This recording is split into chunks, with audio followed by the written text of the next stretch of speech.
You're watching Sky News. Gareth Barlow with you. To mark VE Day, the government has announced a new support system for veterans and £50 million worth of funding to do so. The new scheme, called Valour, will help former personnel with housing, employment, health and welfare. Well, joining us now is the Veterans Minister, Alistair Carns. Good to have you with us. Just tell us more about what you're announcing today.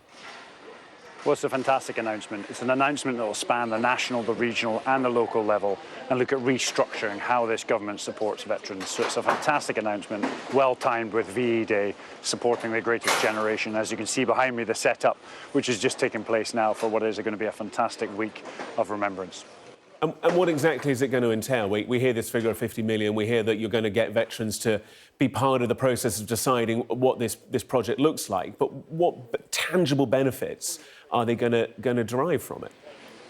So this will be a veterans service run by veterans for veterans. At the local level, you'll see sponsored Valour centres, which will provide wraparound healthcare and support mechanisms for veterans. At the local authority level, you'll see field officers up and down the country who will provide that point of contact for education and communication on what the covenant means and how we support veterans. And then you're going to see the Office for Veterans Affairs really bolstered to provide the support for the 2.1 million veterans we have in the country. You yourself have served and led in Afghanistan 4 tours of duty there, a former veteran. Just talk to us about the importance, the significance of events like today and the events behind you at Buckingham Palace. Well, it's really important. I spent 24 years in the Marines. I did 5 tours in Afghanistan and all over the world. Supporting those that have sacrificed so much to protect the nation has got to be high up there on the government agenda. And that's what this announcement really demonstrates today. John Healey, Keir Starmer, all behind it. There's 50 million of funding to restructure how we support veterans to ensure that after serving the country, we serve them long into the future. You mentioned there the Prime Minister, Sir Keir Starmer. He's often called for a decade of national renewal. Interested to read some of the comments by the former Transport Secretary, Louise Haigh, in the papers today. She says the party is not capable or interested, or the government is not capable or interested in delivering change. What do you make of those comments from your own backbenches? Well, I would say we've already delivered a lot of change. We've seen NHS waiting lists reduced, we've seen breakfast clubs rolled out, and we've seen the biggest defence spending since the Cold War. And given the geopolitical situation we live in today, that's a huge announcement and commitment to moving forward. So we are changing, and what I would say, and I would absolutely champion the Prime Minister's comments, we're going to move further and faster as we go forward. And you're going to see this speed up as the government moves forward with a lot of the legislation that's required to move that change forward at pace. The Health Secretary, Wes Streeting, said, and I quote, "We've got the message." What message did you take from the local elections? Well, I would say from the message, the country has spoken.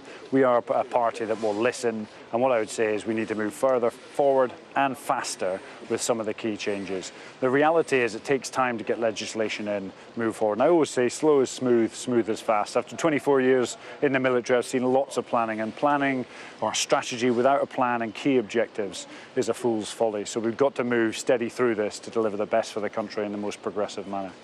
With respect, you say the phrase fool's folly and you're going to go harder and faster, but you've just had a fairly damning indictment from the electorate when it comes to the local elections. They've seen the progress you've made so far and are signalling to you that they're not overly impressed with it, and your response is, well, we're going to do it even more.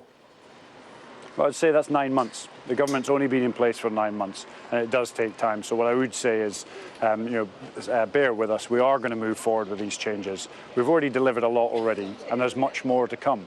And that's as we move forward, getting the legislation in place, making sure the change is progressive and balanced and well thought through is critical. And I would say to those voters out there that, taking the sort of top lines from reform, just look below that. Where's the strategy? Where's the plan? Where's the objectives? And I don't see a huge amount. And as a result, I would absolutely say stick with Labour. We've got this, and we're going to move forward and faster. You say the strategy and the plan. Louise Haigh has said that you've made an enemy of pensioners and of disabled people. Is the plan then to do some U-turns, to bring about some more voters on side, perhaps make U-turns on welfare reform or U-turns on other cuts that you've made? Because at the end of the day, whether it's pensioners, whether it's farmers, whether it's disabled people, they're all feeling the effects of your government. Yeah, but I'd also say we've seen NHS waiting lists reduce, we've seen breakfast clubs come out, we've seen defence spending increase, we've seen huge investment across the country, we've seen a Save British Steel. There's a huge amount of goodness as well. So what I would say is it's really important as we move forward to take a balanced approach to this. Government is about leading, and leading in a progressive and balanced manner to ensure we get the changes right. Rushing to something that hasn't been well thought through, or trying to gain party politics with quick lines, is not the way any government should run. And just finally, are we expecting any tax rises to come from the Chancellor? Is she going to manage to keep to her fiscal rules and keep that fiscal headroom in check? So we made a promise in the manifesto, we've made a promise now we're in government, that's not going to change. What I would say is we're here today to support the veterans on VE Day. VE Day itself is a really, really important moment. The whole week's going to be full of celebrations, and that's what she'll be really focusing on today's interview. Veterans Minister Alistair Carns joining us live from the Mall down at Buckingham Palace. Appreciate your time. Thank you.